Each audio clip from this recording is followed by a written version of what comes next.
In March this year, the Department of Foreign Affairs and Trade released new guidance notes on development approaches to countering violent extremism.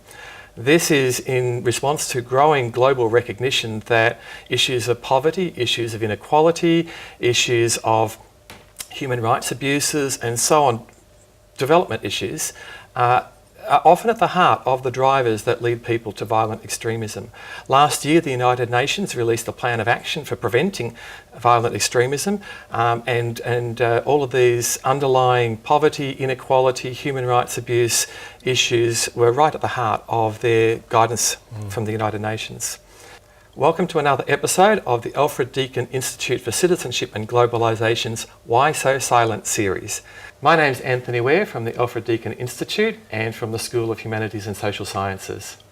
Hello, I'm Matthew Clarke. I'm head of the School of Humanities and Social Sciences and also a member of the Alfred Deakin Institute for Citizenship and Globalisation. So Anthony, I was just wanting to talk about the role that religion might play in countering violent extremism, and particularly with this focus on these new guidelines set out by the Department of Foreign Affairs and Trade. Religion historically has been at the back seat of any development activities.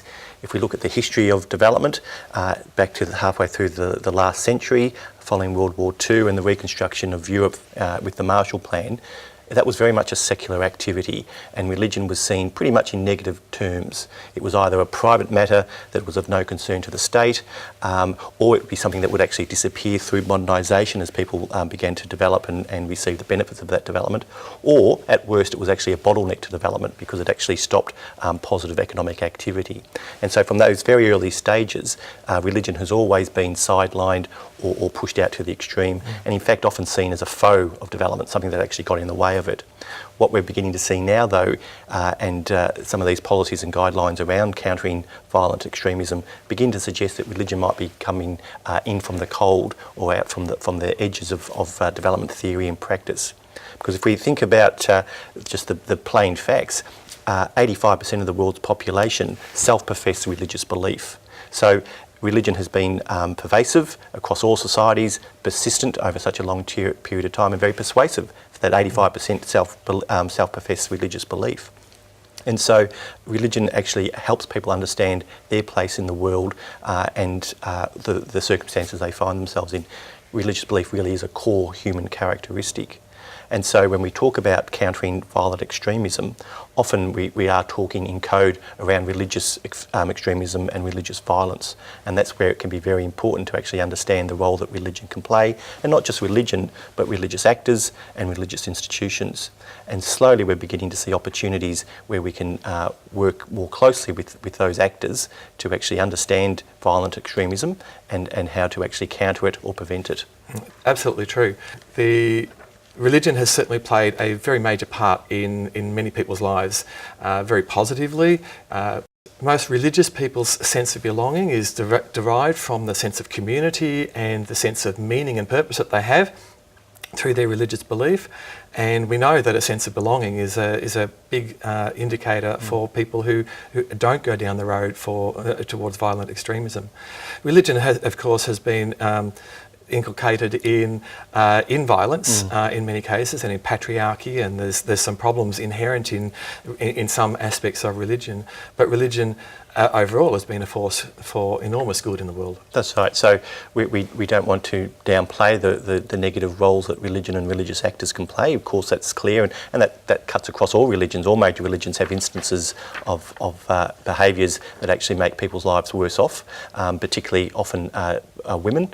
There's enormous examples where women are made worse off through religious practices and beliefs. But at the same time, as you say, when we go to the religious texts and we go to the social teaching, there's enormous opportunity there to actually understand for people to live good lives and have instructions on how to live good lives. And all those religious texts talk about inequality, they all talk about charity, they all talk about working with the most vulnerable. And so when we draw on those religious texts and we have religious leaders understanding those religious texts more clearly, then there are opportunities that perhaps haven't been used properly around these issues around countering violent extremism. Certainly. And it's the language of countering violent extremism that sort of also seems to leave religion off to the side as well. So the DFAT guidelines don't really explicitly talk about religion in isolation. They talk around a whole range of other issues also. Certainly. The language of violent extremism is not just problematic to religion, but also to Australian development actors. So Australian development agencies working overseas do a lot of this work, often hand in hand with religious organisations and religious leaders, religious groups, often working in very deeply religious communities. So they're working to help build social cohesion, they're working to address the issues of poverty and inequality, human rights abuses and so on that we've been discussing, but they don't like the language of violent extremism, partly because if the program is about preventing violent extremism, that would imply that the people who are in the program are potentially violent extremists. Yes. And nobody wants to be labelled that way. So it has a major negative impact on the programs themselves, on the reputation of the agencies, and potentially puts agency staff at significant risk. And so what sort of programs are these development aid agencies working on that actually has an outcome that leads to the prevention of countering violent terrorism? Well, the Australian development agencies would say that virtually all of their programs do. So whether they're directly addressing poverty through livelihood programs, giving people a greater sense of hope and alternative futures, whether they're dealing with inequalities and therefore advocacy and policy change, whether they're dealing with human rights abuses and the protection of peoples, whether they're dealing with gender and gender-based violence issues. And as we know, gender-based violence is often, for those who go into violent extremism, that's often a precursor. So not that all people who practice, who commit gender-based violence are extremists, but addressing gender-based violence is certainly a way to help reduce violent extremism. And yet the Department of Foreign Affairs and Trade in their guidelines very explicitly talk about countering violent extremism, yet the Australian aid agencies themselves have chosen not to use that language. Is that going to be difficult, do you think, for the Australian aid program, the official aid program of the Australian government, to actually have successful outcomes? I don't think so. I think the Department of Foreign Affairs and Trade and our Foreign Minister are quite aware of the intricacies or the difficulties around this. The guidance notes that they produced early this year were primarily produced for internal use by agency staff to help understand the issues and to help focus some of their thinking. Certainly the Australian government has a significant responsibility to protect the Australian people from violent extremism, and this is one of the tools that they have at their disposal.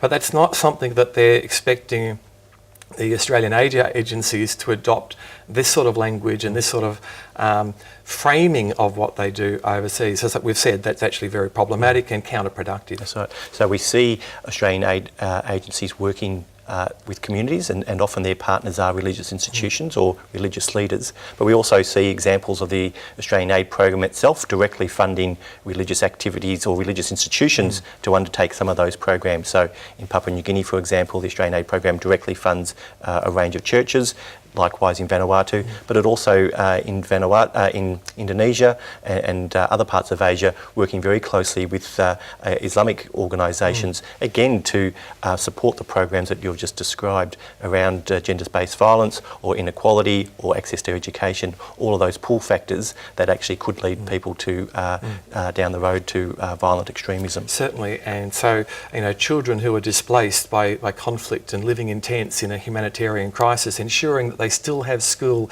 they still have continuity, they still have an opportunity to gain education and maintain hope, rather than risk the emotional trauma that might lead to radicalisation in the future, or helping parents around ways of positive parenting, rather than maybe some of the traditional forms that people have been brought up with.